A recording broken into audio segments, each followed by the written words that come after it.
My girlfriend declared, "I'm moving in with my male best friend for financial reasons without asking me first." I said, "That works out perfectly." What I told her later that night made her pack in tears. There is a certain kind of quiet that settles in a home after a storm. It is not peace, not yet. It is the sound of the wind having finally exhausted itself, leaving you to survey the damage. In my case, the storm was my girlfriend of 4 years, Sarah, and the damage was the life I thought we were building. But as I sit here now, I realize something crucial. The storm did not destroy my foundation. It just cleared away a house that was already rotten to the core. Let me start by saying I am not the kind of man who is easily fooled. I am a systems analyst. My entire career is built on seeing patterns, anticipating problems, and understanding how one small change can bring a whole network crashing down. I applied that same logic to my life, which is why I never understood men who complained about their girlfriends ignoring them or spending all their money. My relationship with Sarah was built on what I thought was a solid framework: mutual goals and shared investment. When we met, she was smart, ambitious, and had a clear 5-year plan. We were a team. We agreed to combine our efforts to save for a house. It was a joint venture. I made more money, so I contributed a larger percentage to our shared savings, but she was contributing too. Every decision was a discussion. We were building something, brick by brick, and I respected that. I loved her for it. Her best friend, a guy named Ethan, was the only variable I could never quite account for. He was one of those people who is perpetually on the verge of making it big. He dressed in expensive clothes he could not afford, drove a leased car he was always behind on, and carried himself with the smug certainty of a man who has never had to face a real consequence. He was always around, offering unsolicited advice, making little jokes at my expense that were just plausible enough to be deniable. Sarah always defended him. "He is like a brother to me," she would say. "He just does not have the stable foundation you do, Mark." The stability she mentioned was me. I was the foundation. And last Tuesday, she decided to test just how much weight I could bear. She came home from work with a strange energy, a mix of nervousness and forced cheerfulness. She sat me down on the couch, the one we spent 3 weekends picking out together. Then she dropped the bomb. It was not a request, it was a declaration. "I have some amazing news," she started, a little too brightly. "Ethan's roommate is moving out at the end of the month. I am going to take the spot." I just stared at her, waiting for the punchline. There was not one. She rushed to explain, her words tumbling over each other. "Think about it, Mark. It is purely for financial reasons. His rent is so much cheaper than my half of the bills here. I could save an extra $1,000 a month. We could get our house so much faster. It is the perfect solution." I let the silence hang in the air. She wanted a reaction. She wanted an argument, a debate where she could paint me as controlling or insecure. I refused to give it to her. I ran 1,000 scenarios in my head, analyzed every variable, and saw the single perfect path forward. I smiled. A calm, genuine smile. "Sarah," I said, my voice perfectly even. "That works out perfectly."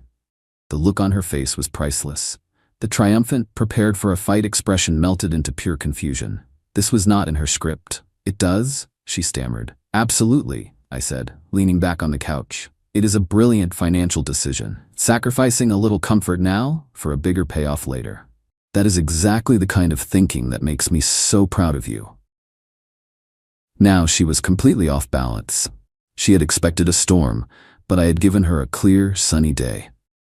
She spent the rest of the evening talking excitedly about how much she would be able to put into our house fund, how great it would be to have Ethan as a roommate, and how mature we were being about all of this. I just nodded and agreed, adding supportive comments here and there. I was the perfect, understanding boyfriend. Later that night, as she was scrolling through apartment listings with Ethan on the phone, laughing and making plans, I waited. I let her finish the call. I let her bask in the glow of her apparent victory. Then I walked into the living room and sat down across from her. "I have been thinking about what you said," I began, my tone serious and thoughtful. "And you have inspired me. Since you are making this big move to accelerate our savings, I think it is only fair that I do the same." She looked at me, a little wary now. "What do you mean?" "Well, I said, leaning forward. I have had this offer on the table for a few weeks now. A major project based out of our company's European headquarters. It is a 2-year contract. The pay is phenomenal, and it comes with a massive completion bonus. I was going to turn it down because I did not want to leave what we are building. But now, with you moving out to save money, it just makes perfect sense. I can put my things in storage, live cheaply over there, and we can put my entire salary plus the bonus towards our goal. By the time I get back, we will have enough to buy our dream house in cash. Her jaw slowly dropped. I could see the gears turning in her head, the panic starting to creep into her eyes. You took a job in Europe? I called and accepted it this evening, I said, lying as smoothly as I had ever told the truth. They are sending the final contract over in the morning. The project starts in 3 weeks. In fact, I am ending the lease on this apartment at the end of the month. The timing is just perfect, is not it? The color drained from her face. You ended the lease? But where will I stay when I come back to visit? Visit? Sarah, the whole point of this is to save money. Flights from Europe are expensive. We need to be disciplined, both of us. This is what you wanted, a smart financial decision. Then I delivered the final blow.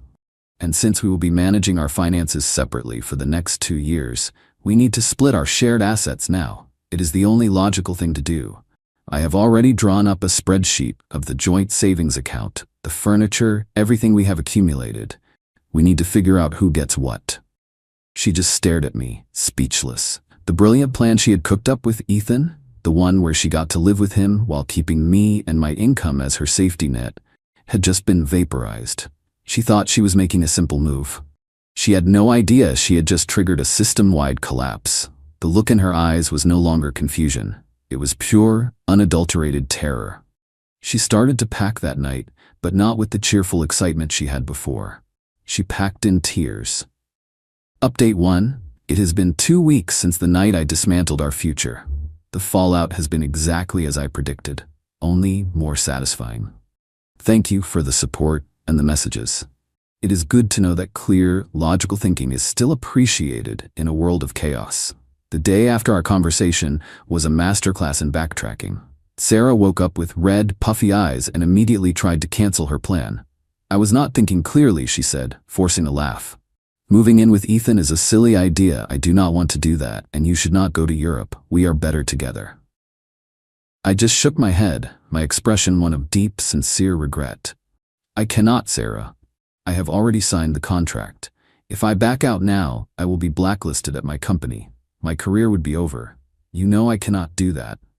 I had, of course, signed nothing. The contract was a PDF I had spent 2 hours creating myself, complete with official-looking letterhead I copied from my company's website. But she did not know that. Besides, I continued, using her own words against her, you were right. This is a smart financial move. We have to think about the long term. A couple of years apart is a small price to pay for a lifetime of security. Every argument she tried to make, I countered with her own initial logic. She wanted to save money. This was the best way. She wanted to get our house faster. This would guarantee it. She had set the trap, and I was merely holding the door open for her. The process of splitting our assets was brutal for her. It turned out that our shared savings account was about 90% my contributions. When I transferred her portion, the exact amount she had deposited over the years, to her personal account, she was shocked at how small the number was. But what about all the interest? She asked, her voice trembling. That is allocated proportionally to our initial investments, I said calmly, as if it were the most obvious thing in the world. The furniture was another battle.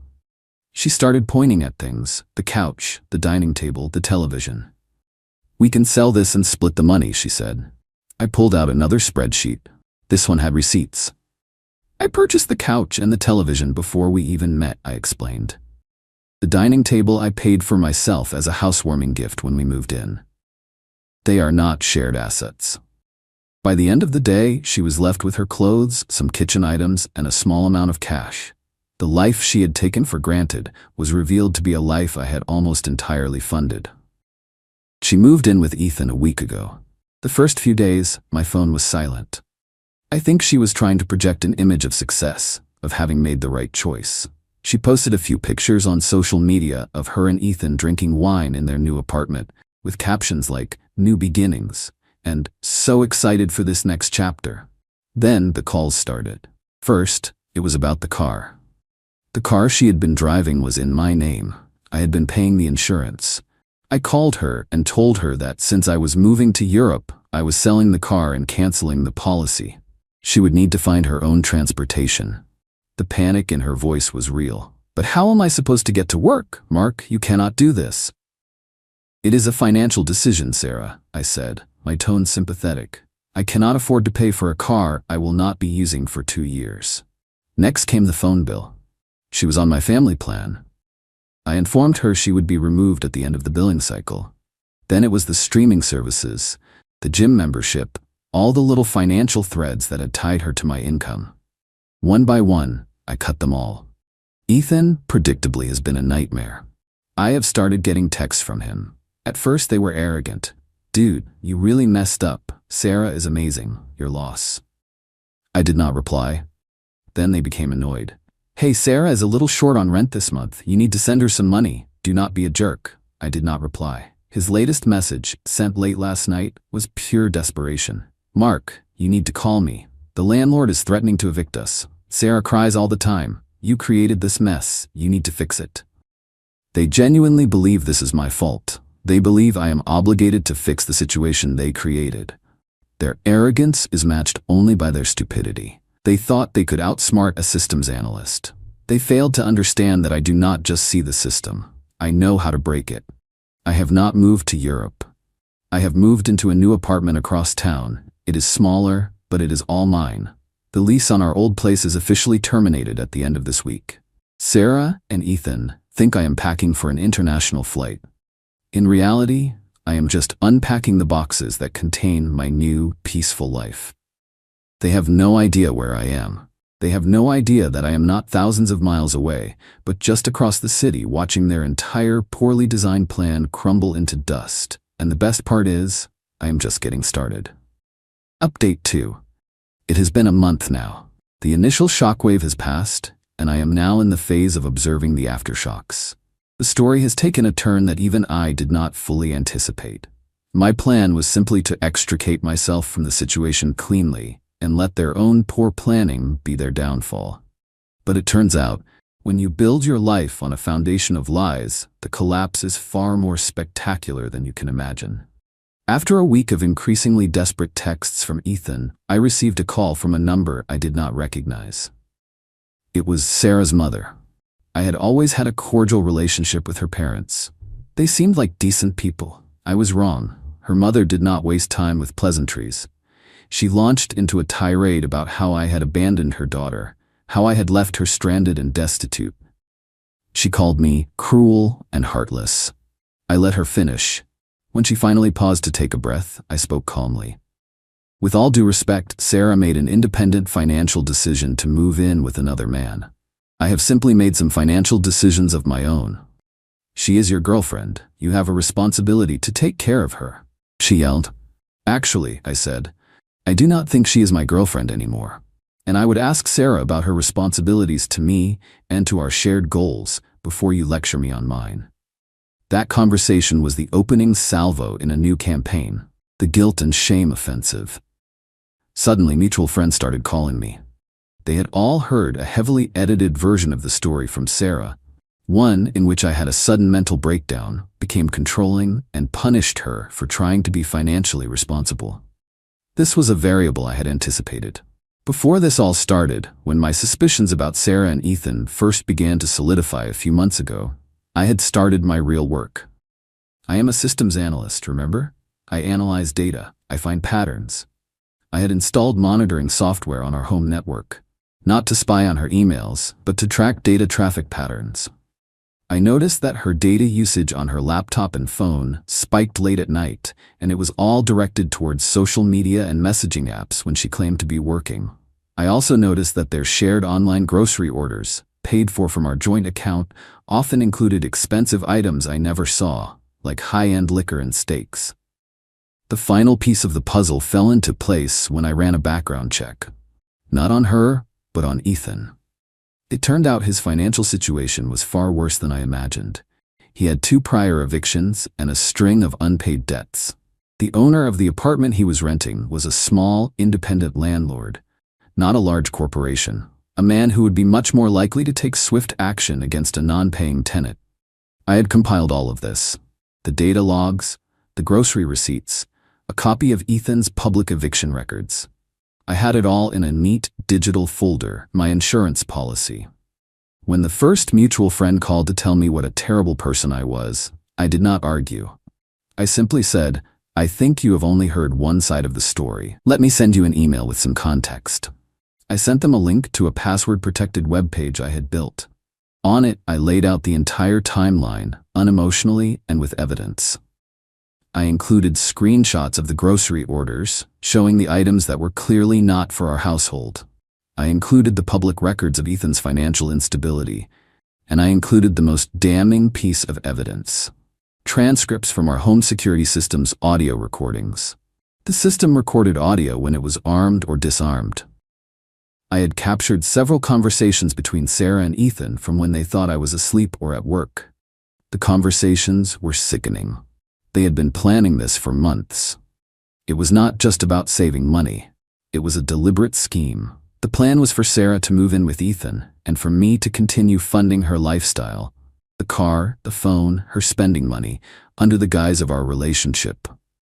She would then use that money to support Ethan, keeping him from getting evicted while he got his new business off the ground. They laughed about how I was so trusting, how I was the perfect long-term investment. They called me their retirement plan. I sent this link to every person who contacted me on her behalf. The calls stopped abruptly. The smear campaign died before it even began. I had not just countered her narrative.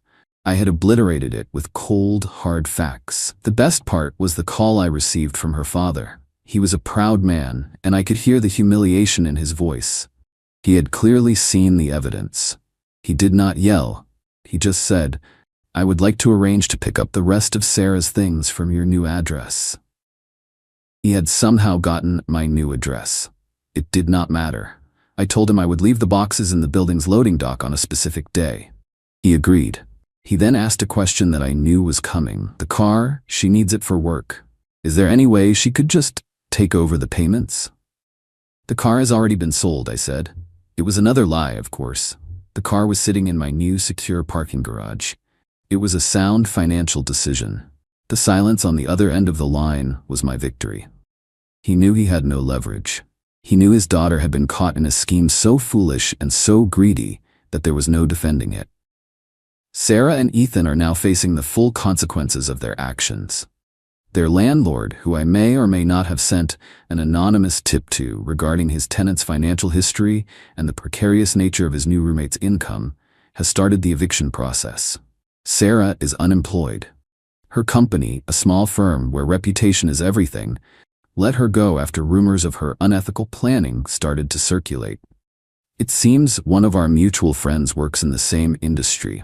They are trapped in an apartment they cannot afford, with no allies left to call. They thought they were masterminds. They were just amateurs who picked the wrong target. They tried to manipulate a system without understanding that I am the one who builds the systems.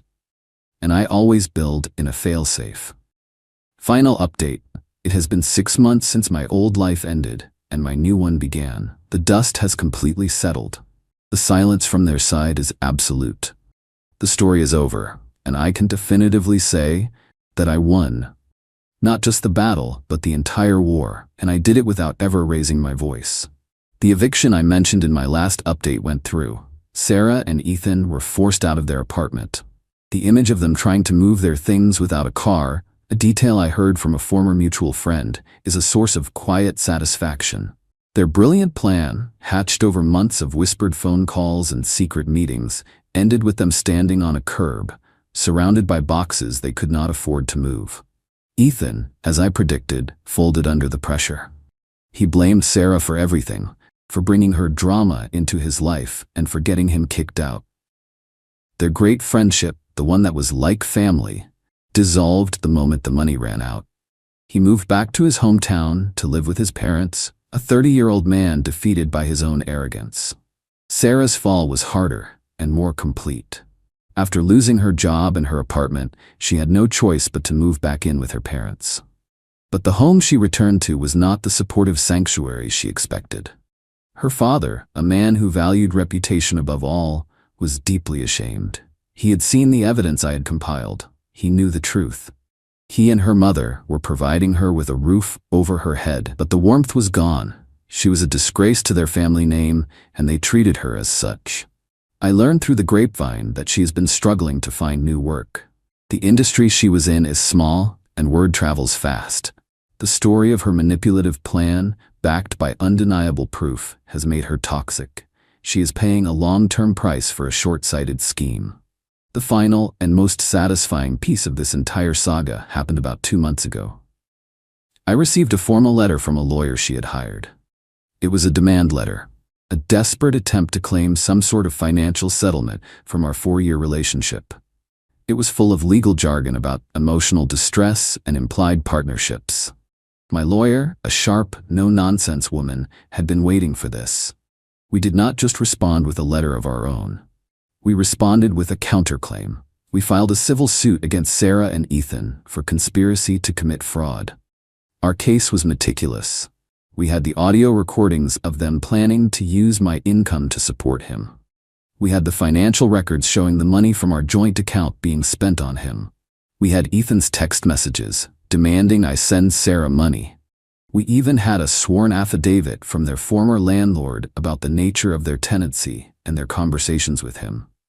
The lawsuit was not about winning money. It was about making a statement. It was a final, undeniable declaration that I would not be a victim. Her lawyer dropped her as a client within a week of receiving our filing.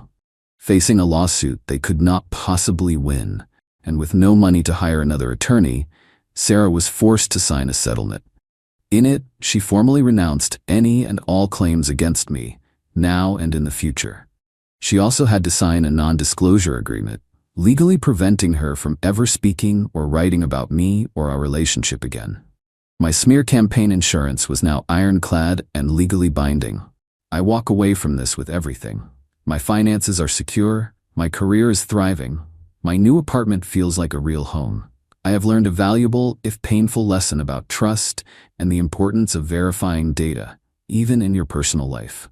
The job in Europe was, of course, a complete fabrication, a strategic maneuver designed to force her hand. I never intended to leave. Why would I? I had a front-row seat to the most satisfying system collapse I have ever witnessed. They thought they were clever. They saw me as a stable, predictable, and exploitable resource. They failed to understand that the most stable systems are often the most complex, and the quietest parts are the ones that control everything. They wanted to play a game of chess, but they were playing against a grandmaster who had already seen every possible move they could make. They did not just lose. They were dismantled. And my life is quieter, cleaner, and better for it. The storm is over. The silence that remains is peace.